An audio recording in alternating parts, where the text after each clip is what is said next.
So officially, well, welcome everyone to tonight's 60-minute Civics. My name's Emily Voss. I'm the Senior Manager of National Programs and Professional Development at the Center for Civic Education. And tonight's 60-minute Civics is a real treat. We are so excited at this point to be 2 episodes in to Citizen Nation, a 4-part documentary series brought to us by PBS and Retro Report. And the series has been following the students from last year's competition season as they kick off the We the People experience and work their way towards what will ultimately be the We the People National Finals.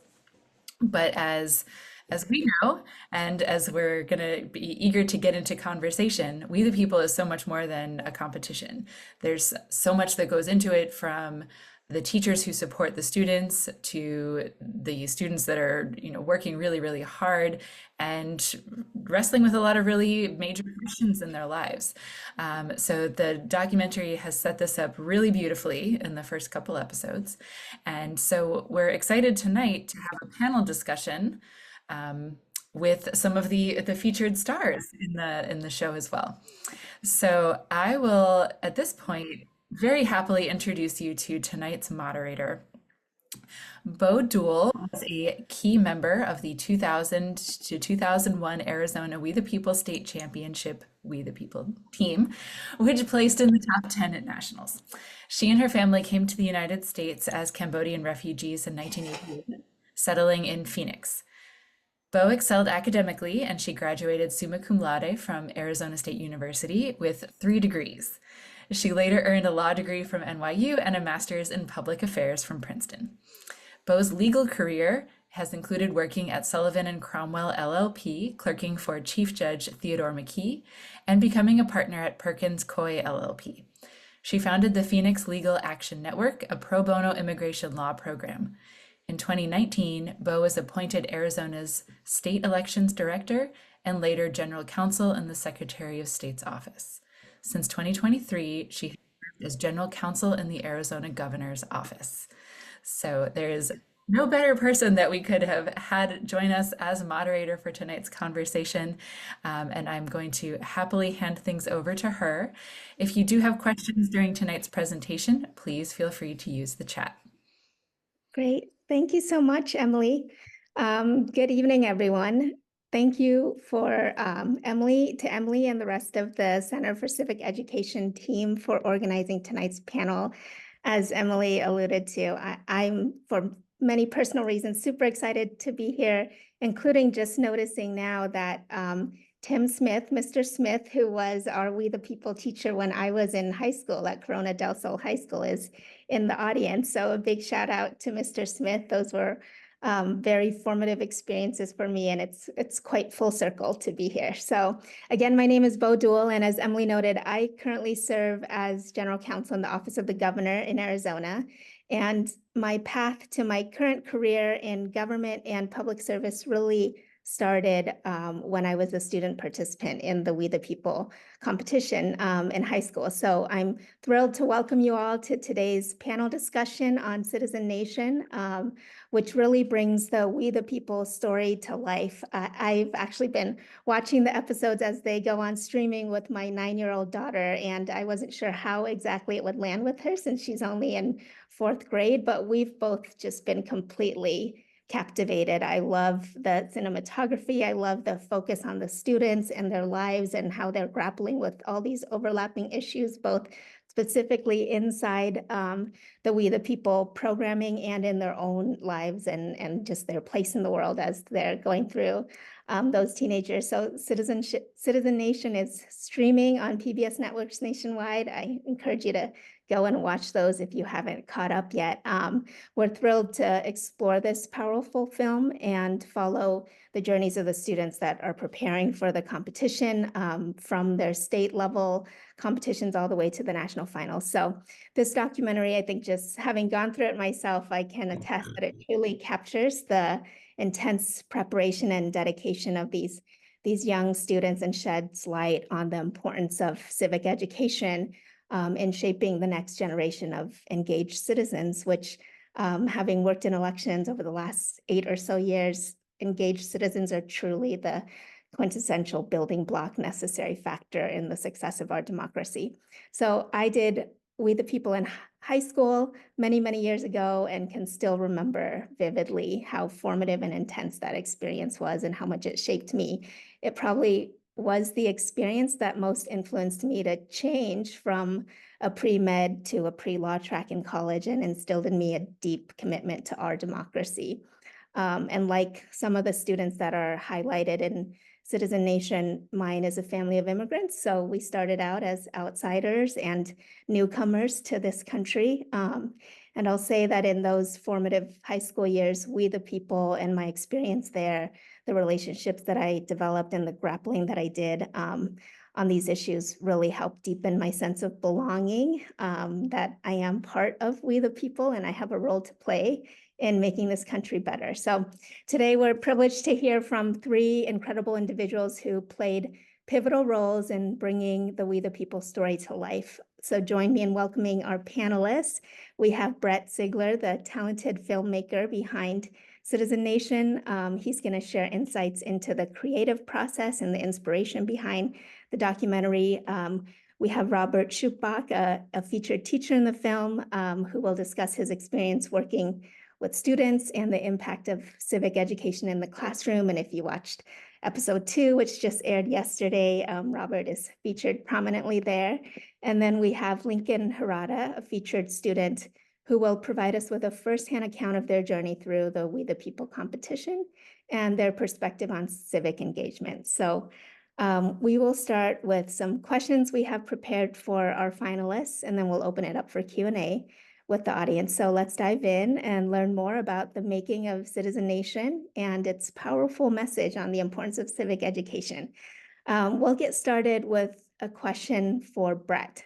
So Brett, what inspired you to create Citizen Nation, and why did you choose to focus on this competition, We the People, in particular?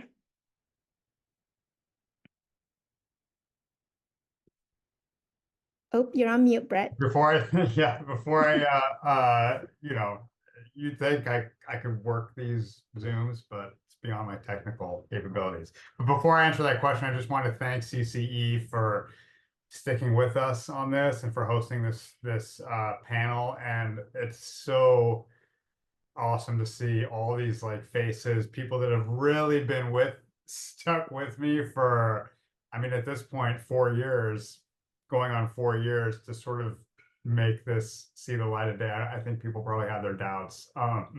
So it's really good to sort of see everyone.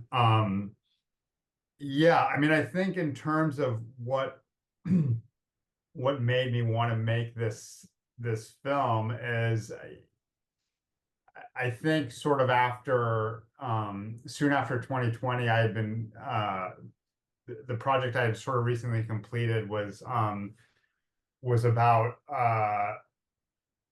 the sort of the 2016 election and the political press, and it was, I mean, it was a project that I, is very close to me, but it was very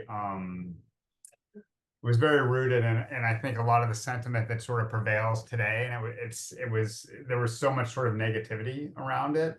And I just had this feeling, I mean, coming from a purple state myself, that there was more to the way who we are as Americans and the way we're all thinking about these issues. And I just wanted to figure out a way to sort of get to that and sort of experience what people are actually thinking and talking and saying about all these issues we're grappling with across the United States, whether they're from red states, blue states, urban, rural, born in this country, not born in this country, all of it. And I really wanted to sort of see what the youngest generation of adults was sort of thinking about these issues, having kind of grown up and arguably the most partisan moment in our nation's history. And so there was initially I had all these kind of abstract ideas about how to do it. I didn't know about We the People, even though we had it in my own high school as a kid. I didn't participate, and I found out later that we had it. and I was sort of casting about, and I had these like obtuse ideas about how to sort of tell this story. And, you know, in my research, I talked to a bunch of different social studies teachers that I sort of identified through the grapevine as being recognized as being, you know, very uh, talented and skilled teachers. And so many of them would bring up this We the People competition. And you know, Rob was one of these early teachers that I spoke to. And the more I sort of learned about it, you know, the more I realized it was exactly the vehicle that we needed to sort of tell this type of story. Um, but B, it really the sort of way the We the People competition is set up, it gave us the sort of perfect backdrop to, I think, really explore how people are thinking about these issues the most nuanced way. And so from then, as soon as I settled on that, it was like, okay, this is the way we're going. And you know, luckily we had the support from CCE, and we sort of moved forward from there. Sounds great. How did you decide which teams, or kind of your approach um, to capturing the dynamics within the schools, the teams, the teachers, the students, etc.? I mean, I think that was one of the hardest things that we did, because we talked to so many different schools, and so many schools were open and willing and accepting of this idea and wanted to participate. And there's so many good stories out there. And even the schools that we have in the show, I wish we could have spent more time with them. It's truly inspiring stuff.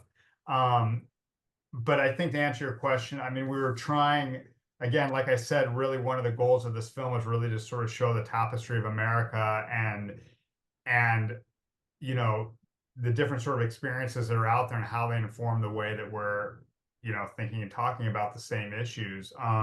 So we were really looking for a mix of, like I said, red states, blue states, urban, rural, different backgrounds. But then we were also, you know, because the competition, listen, I think we can use, I think We the People is a vehicle. It was a vehicle for this show, but I think it's also a vehicle for sort of teaching these civic principles that, you know, the CCE really sort of, you know, heralds. And so I had to be somewhat cognizant of the fact that, like, even though the competition is not the main focus of everything, in the end, it's about something bigger. We also were sort of like trying to sort of, you know, get a sense of like the legacy of schools and sort of how that all works. And, you know, not that we were looking for all winners or anything, because that's not what we were, but just trying to understand how the whole competition worked out nationally. So I think really those were the two things that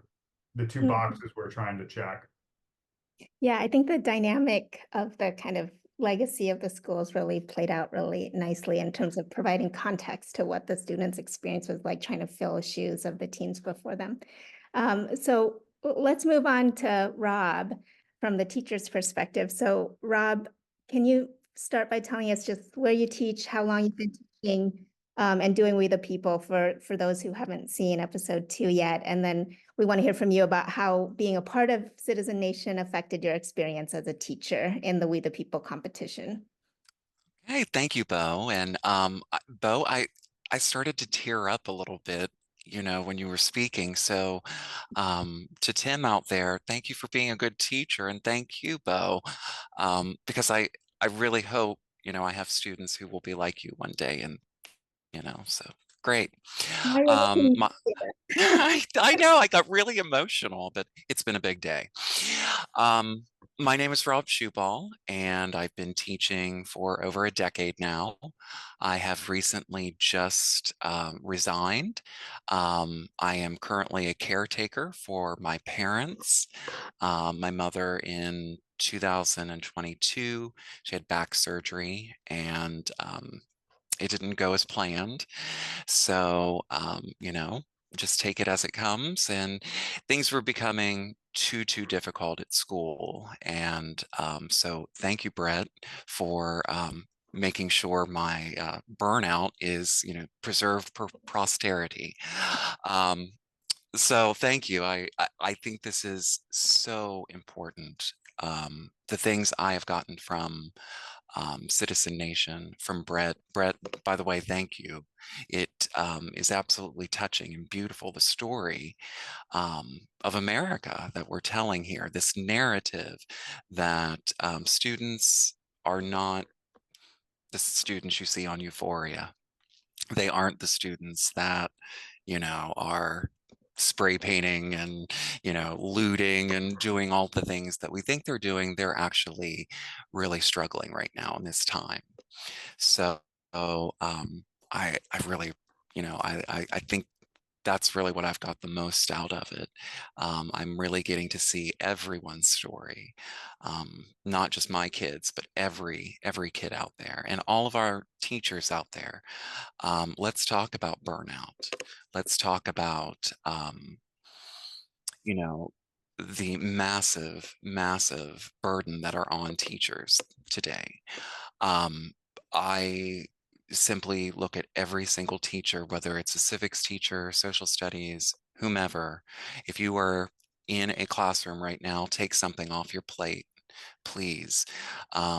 It's your health and well-being is just as important as everybody else's. So I think to answer your question, I think there are lots of ways that this has impacted me and impacting my soon to be, hopefully in a few years or so, maybe sooner rather than later, I'll get back into the classroom. So yeah. Rob, did you think that the camera's presence changed how your students prepared or interacted, or how you interacted with your students? That's a great question. I think the students were a little shaken by it. I tried not to be so shaken by it. But yeah, camera, it adds a different element when it's in a classroom. And I love it. I need to record myself teaching. That's another thing I will tell teachers, record yourself. You're your own worst critic. So I see myself and I'm like, oh goodness, my parents were very pleased that, I'm smoking on school property again, but yeah, they were so pleased. So Yeah. yeah. Well, thank you for your work on behalf of your students, Oh, Rob. thank you.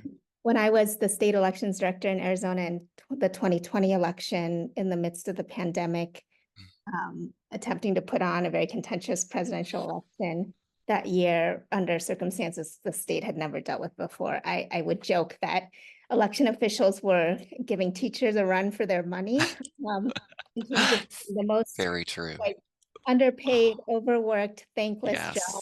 in America, but also the most important job for preservation of our democracy. So thank you to you and all the teachers featured in Citizen Nation and across the country who do this work day in and day out. It makes a huge impact for every state in our country. So I am glad that you were able to make that decision for yourself for some self-care.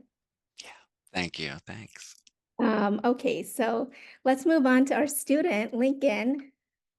Lincoln, can you tell us what motivated you to participate in the We the People competition, and how did it feel, similar to our question for Rob, to have the cameras there, to have your journey documented? So originally, I thought about joining, I think, my sophomore year. And this is because I had a lot of family, friends, or just family that were also on the grant team. And so I've seen not only how they transformed, or how would you say, improved in so many different ways, that I couldn't really say no when it came around. At the start, right, you're kind of perplexed because it is so much work, right? That's just kind of the connotation of it, right? It's going to be so much work. Um, but I think as we went through this process, right, of when I asked somebody, is it a lot of work? They said yes, but it is good work, right? And I think that's the difference. And so that's when I kind of realized, I said, wow, this is a rarity. So I decided to join, and I think that's the best decision I made in all of my high school years. And to your second point about the cameras, to be quite honest, I think we didn't even realize that the cameras were there because we were so focused on the competition that we had zero energy to focus on anything else. But you know, I think when they came in, I think we were kind of amazed, right? Because really none of us had been on TV, none of us had been on any, you know, some sort of major broadcast system. So when they came in, I think people were kind of amazed and then immediately got back to work. But you know, really, I think it's one of those things where um, you know, we always were so focused, right? But we did it together, and I think that's why it made it so fun. But at the same time, yes, no, it was a fun journey to get to have to be documented. That's awesome. So were you already interested in the subject matter beforehand? And was that part of the calculus, or were you more drawn by the experience and what you had heard about how positive the experience was and the good work? Right. Yes. No. I always read the news. I read the news every morning, and I know talking to shout out Miss D. She's in here somewhere. Our great teacher, and we were talking, and we were just discussing a lot of these topics of modern day politics and seeing, you know, what's going on in the country. And I think, you know, as someone who loves history and someone who loves civics in general, you know, it was a perfect opportunity. But you know, you don't really know what it's going to entail. But at least I had that interest. I definitely had that interest. But I think what's great about this program is that you don't always have to have a super big interest, and you don't have to have a lot of experience. As long as you're willing to learn and you're willing to, you know, to collaborate with all your peers, you know, that's the most important part. Yeah, I second that. That was definitely my experience. Some really deep friendships. Some of my friends that another member of the senior staff in the Arizona governor's office also did We the People at my same high school. So those relationships last, and you definitely bonded during that time. Of course. So I'm going to go back up to Brett. We heard from Rob and Lincoln about what it was like for them to be filmed. Brett, can you talk to us about some of the challenges you faced during the filming process, and whether you noticed if the camera, you know, impacted the students and the teachers and how they interacted and prepared? I mean, I will say that being in these schools across the country, it was such a pleasure. And I actually felt so fortunate to have the trust and the access that we did. That, I mean, of course, there's challenges with every production, as there always are, you know, figuring out sort of what the narratives are and when, you know, deciding which direction you should go, and sort of what the always keeping in mind what the larger sort of story is, not getting too caught in the weeds on the competition or whatever it is. All those are part of any production. But, you know, it truly was. I feel like this project for me is the most important. It's the most important project that I've worked on professionally, and so much of it is. I mean, obviously I support the mission. I think this is a crucial time for a project like this, but also being constantly surprised by and constantly having my own like central casting ideas of what this country was and who the people were that were in being challenged, just made up for any sort of, you know, difficulties that we had that were common with any sort of film production. So yeah, so I don't think that it was a great experience in terms of, like, you know, the impact that the cameras had on, you know, the people that we were filming with. Of course, cameras always have an impact for sure. But I think that because there was this mutual trust between us and everybody that we were filming with, and we spent, you know, it's never as much time as we would like to have with folks, but it was a lot of time. I felt that it was a very natural and sort of real sort of telling of where people are coming from. And I think that you know, I hope that we create a sort of space where people felt that they could be open with you know, sort of where they were on all these issues and sort of how they connected to their own experiences. So that's what I would say. It definitely appeared like that. I felt honored as a viewer to get that kind of access and to see people's lives, their homes, their families, kind of their monologues in terms of the different issues that they were dealing with for the students. It must have been, I hope that it was a good experience for them to be vulnerable in that way. And like, I think it's a testament to you probably in your handling of the whole process that you were able to elicit that. It just felt really, really genuine and really insightful. Thank you. And it wasn't just me. I mean, we had a large Yeah. team, and there were four of us who were in the field all the time, that as sort of, producer directors. And then we did a lot of there's a lot of effort put forth in building this team. Our DPs were also very as much a part of the, the sort of relationship building and trust as we were as producers. So I mean, really, I have to put hats off to everybody on the team for sure. For sure. So going back to Rob, can you tell us, did Brett succeed in capturing the essence of We the People in I this? am, And I, what do you tell us about the moment that you think really captured that in the series? I think actually Brett might be a fortune teller, because it's so odd that on Monday evening, as my parents gathered to watch, their 30 minutes of news, on the evening news, we're talking about expanding Medicare. One of our presidential candidates is talking about expanding Medicare so that in-home family caregivers might get some income. Little did I know that I might be in that situation, and how crystal ball right there. I don't know.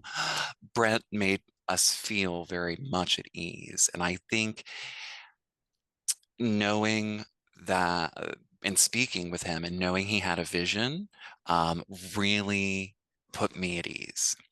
And when that happened, I went to my kids and I was like, look, do you want to do this? Do you really, and they were all about it. If I trusted him, they trusted, me. So there is a lot of trust in all of that together. So I hope you see that on screen. But yeah, I'm getting a lot of great feedback from the smoking. Don't do it, kids. Don't do it. So We let can't me we let me can't be the role model, right? Let's be clear, Rob, my inbox is overflowing with accolades for Rob's he's so humble. He's like, oh, I watching myself teach. The feedback that I'm getting from Rob in the classroom, I mean, yeah, it's incredible. People love what you're doing. Thank you. Thank you. So Rob, what do you think Citizen Nation reveals about the importance of civic education in school? Great question. The necessity of civics education in public schools in the United States is now more than ever. I wish everyone knew what the 14th Amendment really said. I wish everybody was as well as informed as Lincoln and, students that I have gone through We the People. That's not happening. So I think we need to really talk to our legislators. I am fortunate in West Virginia that there is a civics course that, thank you, We the People, for being able to fit into my curriculum. But that's not the case everywhere. And that's something I'm hoping that teachers, lawmakers, just citizens across America really see, that we need this more than ever. And I would even go a little bit farther and say not only civics education, but we need the arts and the humanities and the social sciences. STEM is great. I love STEM. Love STEM. I was a biology minor, if you can believe that. I mean, me in a lab. I mean, who would not love that, right? I had an organic chemistry lab on September 11th. And I remember just walking out. I was like, I'm done. So science, I love science. I love my STEM people. We need to bring it back to civics education. We need citizenship education. We need humanities education. We need to look at different religious texts. We need to do all of these things in our classroom. And teachers right now can't handle it. They can't handle the load. So something is going to happen. Something's going to happen. And when it does, I'm hoping it will be for the best. But I think we'll look back at Citizen Nation and what Brett and Singly and all of you put together. I think we'll look back and say, we could see it coming. And so, yeah, I think we're on the precipice here. And I think that's what Citizen Nation does, is it captures that moment. Yeah. That I agree and see that in the series as well. Lincoln, can you tell us about kind of whether there were moments during the competition that was particularly challenging or rewarding for you as a student, as a competer? I would have to say that at least, I mean, all of it was truly a testament to our knowledge and to our anxiety control. But I would say mostly that really the second day, that night of the second day, when we had learned that we were the top 10, and that's when we knew, right, that we that it was on, right, for that next day.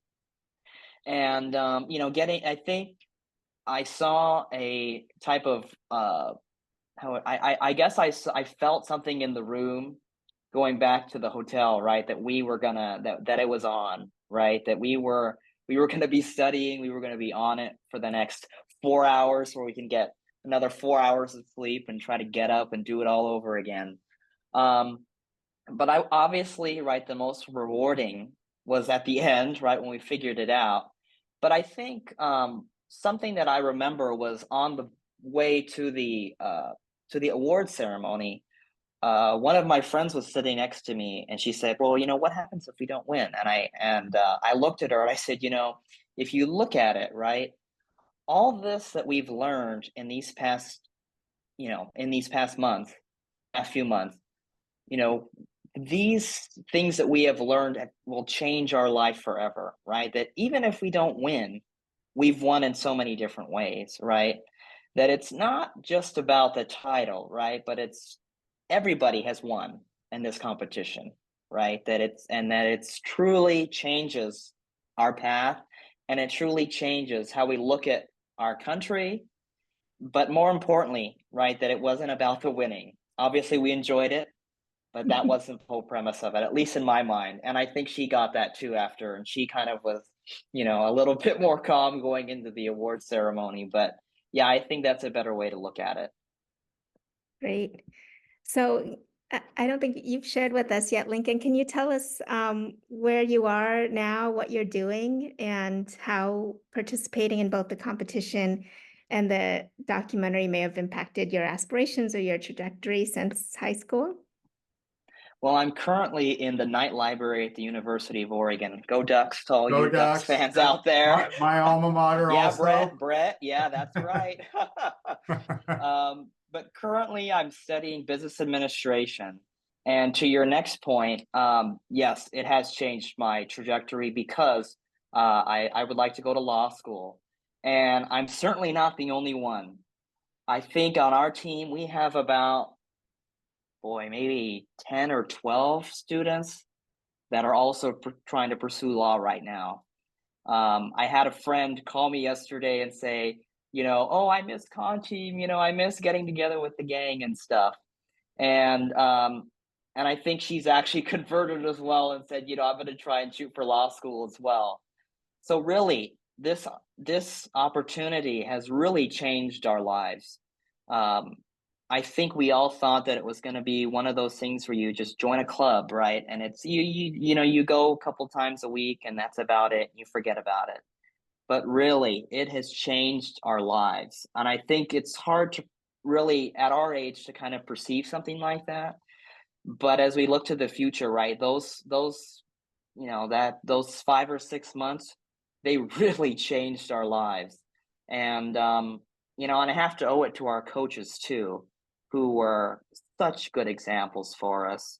Um, really. And we had such good role models that really portrayed not only that it was about knowing things, but wanting to know why they're that way, right? Wanting to get at the deeper aspect of all these topics. And so, yeah, that's what I have to say. Great. So what do you hope, Lincoln, that viewers will take away from watching the documentary, especially young people, students? Well, I think something that we realized through our studies was how much we don't know. After we were reading so many pages, page after page after page, and you realize that what you see on the news is not what's actually going on all the time, right? That when you look at these cases, there's more to it than just a simple headline. So I hope it kind of teaches us, or the viewers, right, that to really take some time to study it, right, and not even to study it, but to take some interest in it, to go beyond just what you see on the news, right, to go beyond what you think is what's right, and to challenge those views, because the whole premise of this competition was to go outside of your comfort zone and sometimes to defend some ideas that we did not believe in at all. And I think that's what's so important about this, is that it shows that kids at such a young age are doing something that can change their lives and can make it a better place. And that, you can have fun doing it. And I think that's the thing, is that a lot of people have this negative connotation of civics. It's boring, it's traditional, you got to read a lot, it's too much. But it has made such an impact. I can't even explain how much of an impact it's had on all of our lives. But to the viewers, yes, do some research. There's so much that you don't know, and even after this competition, there's so much that we don't know. But take it all and run with it. I just wanted to quickly add on to what Lincoln and Rob are saying. I mean, I think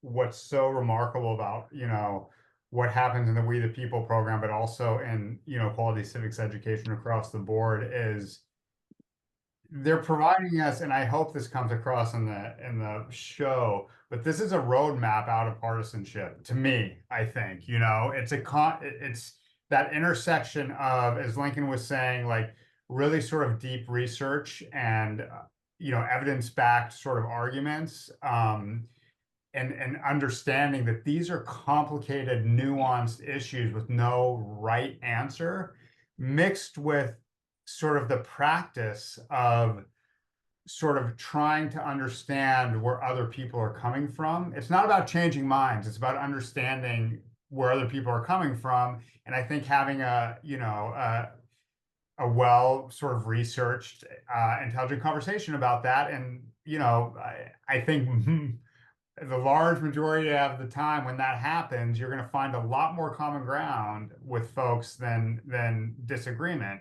And I think all of that packaged together, to me, it is a lesson for all of us. And it is a lesson I do really think it's a roadmap out of partisanship. And it kind of, in terms of where we are for civic education funding, like I'm certainly not an expert on this, but, and I too am obviously like a huge supporter of STEM. My daughter's a high school STEM, very much, STEM centric.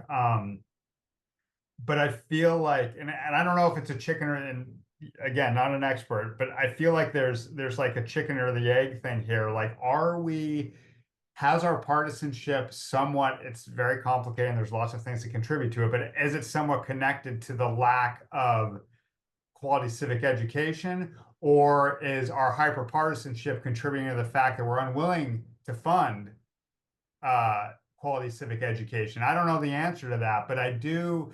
My gut tells me that like when the education dollars are being spread around, it's a lot easier in this climate to sort of give money to STEM than it is for civic education, because I think there's a deep misunderstanding of what civic education truly is. I think that people think that it is a hyper political partisan sort of endeavor. And, hopefully this experience and, programs like We the People and all these other civic programs that are out there sort of start breaking down that, or that perception.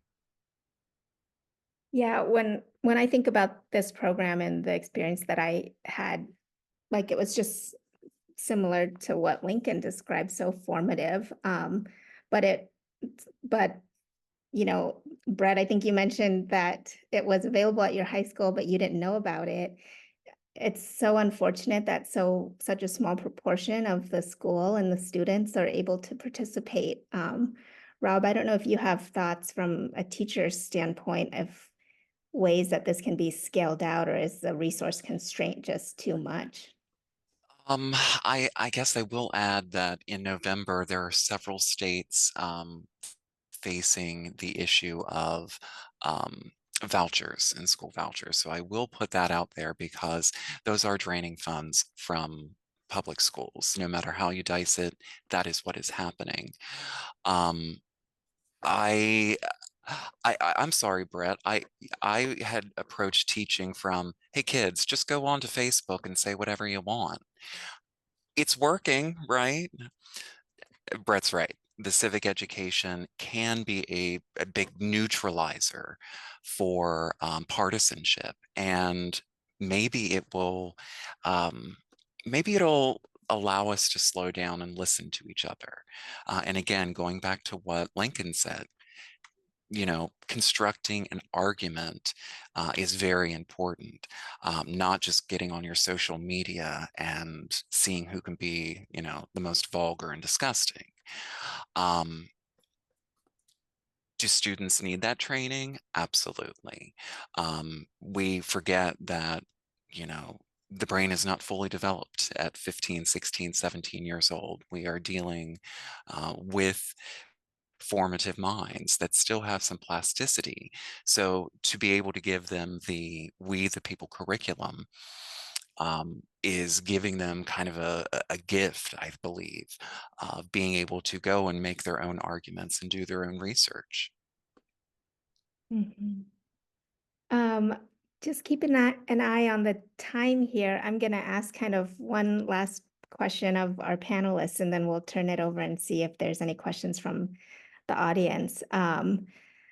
Brett, Rob, and Lincoln, any final thoughts from any of you, or what's kind of the thing you hope audiences will take away from watching Citizen Nation, or the lesson that you want to be conveyed? I would just say, just an extension of what I said before. I hope that it's a reminder to people that all the nuance and complexity in the way that you are thinking about every issue, every single person in this country is having those same sort of complex and nuanced thoughts about all of these complicated ideas. And I think keeping that sort of at the forefront and engaging in as much sort of face-to-face conversation with people as you can, and to Lincoln's point, sort of with people that are sort of are going to sort of challenge your own viewpoints. It makes us all better in the end. And I hope that this show is sort of a reminder of that. Rob, Lincoln? I guess I would say as well, I think there's a lot of humanity here. Here are human beings telling our story. You know, Brett and the crew showed up and, life went on. And these are real moments in real life. There's no artifice here. there is nothing but, you know, discussions about our government and our future and our humanity, as, you know, people trying to make the great republic work. Thank you. I think I would say, I think in modern day society, we have sort of these topics that we don't want to talk about, right? Because it causes commotion, right? It causes too much, you know, it might be a kind of a gray area, right? But in a friendship, right? But at least what I would say is try to have those conversations, right? What we've learned is that when you have those conversations, you learn so much about what they want and, you know, and their opinions, and you're able to go outside of what you think, right? And afterwards you kind of realize that you've both given each other, you know, key points, right, that you can both kind of take away and understand, right? And I think that's what makes this country so great, is that we can take those conversations, right? And I think it's bad to, or it's not necessarily bad, but I think it's not good to try and shy away from these things, right? But it's important because then that's what causes this polarity, right? Is that you don't ever want to have the conversation. So we naturally make inferences. So I think, yes, to the viewers, try to have a conversation about what you believe in and why you believe in it. Thank you, Lincoln. Okay, Emily, do you want to moderate I would love to moderate. Absolutely. our So, audience? I'll turn it to Emily. yes. So, well, thank you all for your questions and certainly keep them coming. So I'm going to end up paraphrasing some of these, but let me start with Brett. So from Devin, firstly, you captured Wyoming very well in episode 1. And then secondly, Devin wants to know, out of all the possible schools that run We the People across the country, what made you choose or keep Wyoming in the show? To which I would also like to add, was there something you had to cut that you wish you would have been able to keep? Oh my gosh. Well, the answer to that last one is there's way more that I wish we could have kept than actually made it in. That's just sort of the nature of the beast. I mean, you get into, I think people, 4 hours seems like an eternity in some ways, but it's not. So yeah, there's so many, as I said earlier, there's so many schools that have so many interesting stories and so many sort of inspiring teachers and students out there that it was very difficult. That was the hardest part of this whole project, is sort of, you know, doing the balancing act of coverage.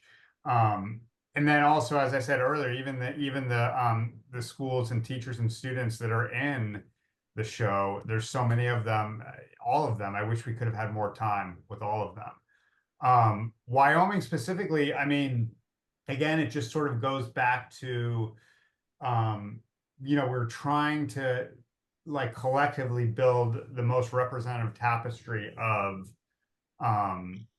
you know, of the country. And, you know, Wyoming sort of, we're constantly doing this sort of balancing act of like, okay, do we have enough, you know, whatever, do we have enough representation basically? And Wyoming was just a part of that calculation. So I think really it sort of boils down to that. I mean, there could have been, of course, we love Wyoming and they were an excellent major part of this story, but I believe that there are others, you know, there's other schools and states that could have been equally important and you know, central to the story. Thank you. Okay, so I'm gonna give this question maybe to Rob, but also Lincoln, I think you might have something to say about this too. So the question from Sam says, in a world where most education is calculated in terms of its career value or return on investment, what do you think is the best way to convince people of the importance of civic education, specifically We the People, besides making them watch 4 hours of Citizen Nation? So, Rob, I would love that from a teacher perspective. What's the best way to convince people? And then Lincoln, what I would love your take as well. So, Rob, go ahead. hop on social media. That's why we need civics education. No, I think there's lots of ways. Project Citizen came up to my mind through the Center for Civic Education. Getting your classes engaged in the community. One of the New Deal programs came to West Virginia, and it was Arthurdale. Arthurdale was a whole planned community in the eastern panhandle of West Virginia, and their school was a very progressive school, almost a John Dewey kind of vein of school, where the kids kind of got to decide their own curriculum. I would challenge civics teachers to try to find something in the community where the kids are interested and the adults are interested, and those, channels of power can all come together to work on, a project. I refer to Arthurdale because there was a math class that they had that built the bridge that is still there in Arthurdale to this day. And I believe those kids were in like 7th and 8th grade. So yeah, find that civic engagement and check out Project Citizen, which I believe, Emily, is revamped. There's a new, maybe you can speak more to that. Yes. Well, and Mark has actually dropped in the Project Citizen link in the chat for anyone who is not already familiar with it. But yes, there is a new edition of Level 2. So in addition to a whole lot more new material coming out very soon. Okay, Lincoln, can I toss it to you? Because I would also love to know from your vantage point, what is the best way to convince people of the importance of civic ed? Well, I think at least, like Rob said, either go on your phone or turn on the TV, right? You see how your rights can either be given to you in an instant or can be taken away in an instant. And then I think a lot of times we do take it for granted, right? And I think that it's important to not only understand why we have those rights, but the systems and how that they're given to us, right? And who really upholds those rights. And I think it's important because it's not so much in, I think it's hard because, right, when you get into a civics class, usually it's a textbook, right? Usually there's a teacher and usually it's something else, but really try to make it, as personal as possible, right? And I think the best thing about at least the court is that you can figure out all these cases that really will apply to you in one way or another, right? That applies to a facet of your identity in some way. And I think that it's important that we try to just make it as personal, right? That I think and they try to make it that it's above us. But I think what people forget is that really it's the people that make these decisions, right? It's the people that help everybody get to the top. And I think a lot of times everybody tries to say that, we're out of control. We have no control, right? It's already done. It's already in set in stone, but that's just not true. And when you look at history, you really can make a difference, and try not to lose hope, right? And try to just find something that really interests you about civics. And it doesn't have to be the traditional textbook version, but something that really applies to you, that you think that you could maybe start something, right? As Rob said, some sort of community project, something very simple, but changing one person's mind, right, is good enough. Thank you. Okay, so we have a question here for Brett that is somewhat forward-looking, because you know what we don't know, which is the content of episodes 3 and 4. So a question from Chris. I really appreciate how you have juxtaposed the classes and students from various states and the hard work that teachers like Rob undertake. At a certain point, where there'll be more coverage of the curriculum and the competition. Definitely more competition for sure. And I think, the curriculum, honestly, one of the challenges of this project was this curriculum is so valuable, and so we tried to sort of portray it in a way that I think general audiences could sort of get the value of it without necessarily unpacking like all the ins and outs of it, because it is complicated. But I think you definitely get a sense of the curriculum through the kids preparing for the competition, and we start seeing more and more of that as the series ramps up. But the second half of the series definitely has much more competition in it. All right, well, I think I'm going to give the last question to Sam. And so, what is the best way that we can keep spreading the word about the documentary and the We the People program going forward? Well, I would say, and Sam knows, yesterday we had a great screening in Richmond. I think any watch party screenings that folks want to sort of organize, or sort of nudge other people to organize, I think that's a great way. Obviously, social media helps. I think in the chat said something about, is there going to be any media coverage of it? I mean, there's definitely some out there, and some good reviews, but I think that what I feel like what would really help sort of get the word out there is in local markets.